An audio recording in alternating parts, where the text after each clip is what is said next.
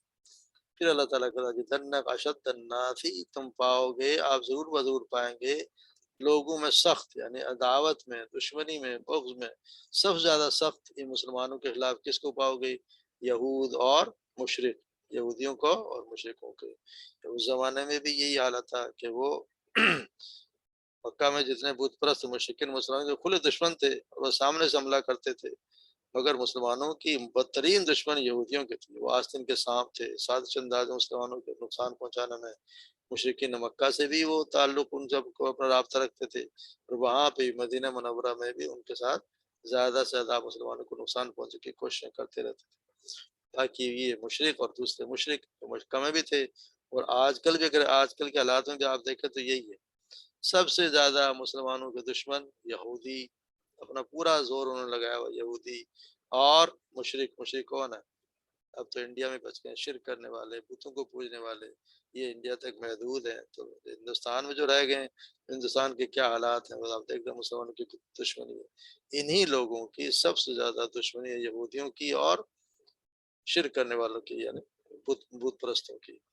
ان سب سے زیادہ مسلمانوں کی یہ دشمن ہے۔ اور پھر اللہ تعالیٰ کہتے ہیں کہ تم زیادہ ضرور بضرور پاؤ گے کچھ قریب محبت میں ان لوگوں کو جو ان لوگوں کے لیے جو ایمان لائے، ان لوگوں کو جو کہتے ہیں کہ نصارہ، یعنی جو کہتے ہیں کہ ہم نصارہ، یعنی یہ عیسائی، کم سے کم اس زمانے میں آپ دیکھیں گے تو اس وقت نصارہ، عیسائی جتنے بھی عیسائی تھے مسلمانوں کی اتنی دشمنی نہیں تھی ان کو، نہ یہ کہ شدید دشمنی کے بعد سے تھی تو ان کی تھی، یہودیوں سے تھی۔ اور حضرت جیسے ہم دیکھتے ہیں کہ آپ صلی اللہ علیہ وسلم نے حبشہ میں لوگوں کو بھیجا ہجرت کے لیے، تو وہاں پہ نجاشی جو بادشاہ تھا وہ بھی عیسائی تھا، مگر اس نے ان کو بہت خیال بھی رکھا، اور بعد میں شاید وہ مسلمان بھی ہو گئے۔ تو اسی طرح آپ صلی اللہ علیہ وسلم نے اور لوگوں کو جب بھیجوائے اپنے مکتوبات، ان کو ایمان لانے کی دعوت دی، تو آپ صلی اللہ علیہ وسلم نے سب ان کو بھجوایا۔ عرقل نے بھی آپ صلی اللہ علیہ وسلم کے نام مبارک کا احترام کیا، وہ تو چاہتا تھا کہ پوری قوم اگر قوم مان لے تو وہ اسلام قبول کر لے۔ اسی طرح اور بھی جو عیسائی تھے انہوں نے ان کا احترام کیا، مگر آپ دیکھیں کہ بت پرست یا آتش پرست کون تھے؟ یہ جو ایران والے تھے، فارس والے، اس نے تو آپ صلی اللہ علیہ وسلم کا مکتوب پھاڑ کے پھینک دیا تھا۔ اور اسی طرح آپ یہ بھی دیکھتے ہیں کہ عیسائیوں کا ایک نجران کا وفد آیا، اور وہ آپ صلی اللہ علیہ وسلم کی خدمت میں کچھ عرصہ رہے بھی، اگر انہوں نے بحث و مباحثہ کیا وہ الگ بات ہے، کوئی ایمان نہیں لائے،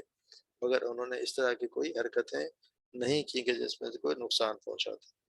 یہ اس کی وجہ انہوں نے یہ بتایا کہ عیسائیوں میں عالم بھی موجود ہیں، اور رہبان اور اللہ والے بھی ہیں، درویش بھی ہیں، اس لیے کہ وہ تکبر نہیں کرتے۔ مگر آج کل کے حالات ایسے نہیں، آج کل یہ پورے کے پورے شامل ہیں یہودیوں کے ساتھ مل کے پوری کوشش ہے ان کی کہ مسلمانوں کو کس طرح نقصان پہنچایا جائے۔ اس وقت تو دونوں دشمن ہیں، اور ہم جیسے ہم دیکھتے ہیں کہ جب یہ صلیبی جنگیں ہوئی تو انہوں نے اتنا ظلم کیا مسلمانوں پہ، مسلمانوں کے لاکھوں کی تعداد میں قتل کیا۔ یہ اس زمانے کی بات ہے، آج کل اس پہ کم ہی ایسا، مگر پھر بھی یہودی زیادہ دشمن ہے، اور یہ پھر بھی کم ہے۔ اور پھر اللہ تعالیٰ بتائیں وجہ سامعو، جب وہ سنتے ہیں ما انزل الی رسولی، کہ وہ جو نازل کیا گیا رسول کی طرف، تو آپ دیکھیں گے کہ ان کی آنکھیں بھر جاتی ہیں آنسوں سے، مما عرفو، اس وجہ سے کہ انہوں نے پہچان لیا کہ یہ حق ہے، انہوں نے پہچان لیا کہ یہ حق ہے۔ اس میں ایک تو اسی کا انہیں کا بتاتے کہ نجاشی نے جب ان کے دربار میں سیدنا جعفر نے سورہ مریم سنائی تو اس کی آنکھوں میں آنسو آ گئے۔ دوسرا واقعہ اس کے ساتھ کہ مکے دور میں جب صحابہ کرام ہجرت کر کے حبشہ گئے تھے تو ان کے ذریعے سے وہاں کے بہت سے لوگوں نے اسلام قبول کر لیا۔ جب مدینہ منورہ میں اسلام کا غلبہ ہو گیا اور اسلامی حکومت قائم ہو گئی، عرب میں امن قائم ہو گیا، تو حبشہ سے ایک وفد مدینہ منورہ آیا جس میں 70 افراد شامل تھے، ان میں سے کچھ 9 مسلم ہی تھے زیادہ۔ پھر وہ یہ کہ جب قرآن سنا انہوں نے اور انہوں نے حق کو پہچان لیا، تو ان کی آنکھوں سے آنسو کی لڑیاں، یعنی آنکھوں سے آنسو بہن پڑے۔ پھر ان کے لیے بتایا کہ جب وہ سنتے ہیں، جب انہوں نے سنا اللہ کے قرآن کو سنا، تو ان کی آنکھیں آنسو سے بھر گئیں. اس وجہ سے انہوں نے پہچان لیا. اور پھر انہوں نے یہ کہا یقولون، ان کہا ربنا، وہ کہتے ہیں ربنا اے ہمارے رب ہم ایمان لے آئے، فاکتبنا ماشتو، ہمیں شاہدین میں یعنی شہادت دینے والوں میں، گواہی دینے والوں میں ہمیں لکھ دے. واسطہ پھر اللہ تبارک و تعالیٰ نے اس کا بدلہ یہ دیا ہے کہ وصابہم، اللہ تعالیٰ نے پھر وہ پہنچا تھا اللہ تبارک اللہ ان کو بدلہ دیتا، اللہ تبارک بدلہ دیا انہیں بما جو انہوں نے کہا، انہوں نے ایمان لائے اور جو انہوں نے اللہ تبارک و تعالیٰ سے دعا مانگی وہ کہا، پھر اللہ تعالیٰ کو بدلہ بھی دیا جنات تجری من تحتها الانہار، ایسی باغات کی جن کے نیچے نہریں بہتی ہیں جن میں ہمیشہ رہنے والے. اور اللہ تعالیٰ کا ذالک جزاء المحسن، یہ اللہ تبارک و تعالیٰ بدلہ دیتے ہیں محسنین کو. محسن یعنی کہ نیکوکاروں کو، یعنی جس نے پہلے اسلام قبول کریں تو وہ اسلام قبول کر لیں، اسلام کے بعد ایمان ہے یعنی پہلے مسلمان، پھر ایمان لانا، پھر ایمان کے بعد اس ایک اور درجہ اوپر ہے جو بڑھ کر احسان کے درجے تک پہنچ جائیں تو ان کا بدلہ اللہ تبارک و تعالیٰ یہ دیتے ہیں، ان کی جزا سزا ہے، ان کی جزا ہے، ان کا بدلہ ہے جنت. اور ان لوگوں کے لیے جن لوگوں نے کفر کیا اور ہماری آیات کو جھٹلایا تو وہ پھر اصحاب الجحیم، وہ دوزخ والے ہیں، دوزخ میں جائیں گے یعنی آگ والے ہیں، بھڑکتی آگ. تو وہاں کی دوزخ کی آگ تو ویسے بھی اللہ تبارک و تعالیٰ بچائے، دنیا کی آگ سے 99 گنا زیادہ بھڑکتی آگ. تو آپ صلی اللہ علیہ وسلم تو آپ صلی اللہ علیہ وسلم نے فرمایا تمہاری دنیا کی آگ جسے ابن آدم جلاتا ہے جہنم کی آگ کا 70واں حصہ ہے، 100واں نہیں 70واں حصہ. صحابہ کرام نے عرض کیا کہ یا رسول اللہ کی قسم انسانوں کو جلانے کے لیے تو دنیا کی یہی آگ کافی تھی. آپ نے فرمایا لیکن وہ تو دنیا کی آگ سے 69 درجے زیادہ گرم ہے اور اس کا ہر حصہ دنیا کی آگ کے برابر ہے. یعنی اس آگ ہماری دنیا کی آگ سے 70 گنا زیادہ بھڑکتی آگ. تو اس کا کیا ٹیمپریچر ہوگا. اللہ تبارک و تعالیٰ ہم سب کو اس سے بچائے، سب مسلمانوں کو اسے دور رکھے. یہ انہی لوگوں کے لیے جو کفر کرتے ہیں اور ہماری آیات کو جھٹلاتے ہیں. اللہ کی آیات کو جھٹلانے کا مطلب یہ بھی ہوتا ہے کہ اس پہ عمل نہ کیا جائے. یہ بھی اس کو جھٹلانا، عملی طور پہ جھٹلانا یہی ہے. تو صاف جھٹلا دیتے ہیں، اور ایک جھٹلانا یہ بھی عمل نہ کیا جائے، ان کو سمجھا بھی نہ جائے، کوشش بھی نہ کی جائے اور بس پڑھ لیا فارغ ہو گیا. تو اللہ تبارک تعالیٰ سب کو بچائے، جہنم سے بچائے. اللہ تبارک تعالیٰ ان لوگوں میں شامل کریں جن اللہ تعالیٰ یہ اجر دیں گے جنات تجری من تحتها الانہار. اللہ تعالیٰ ہم سب کو معاف فرمائے، ہمارے گناہوں کو معاف فرمائے، ہمارے ماں باپ کو معاف فرمائے، سب کو ایک ساتھ جنت فردوس میں داخل کرے. سبحان ربک رب العزة عما یصفون وسلام علی المرسلین وما علینا الا البلاغ.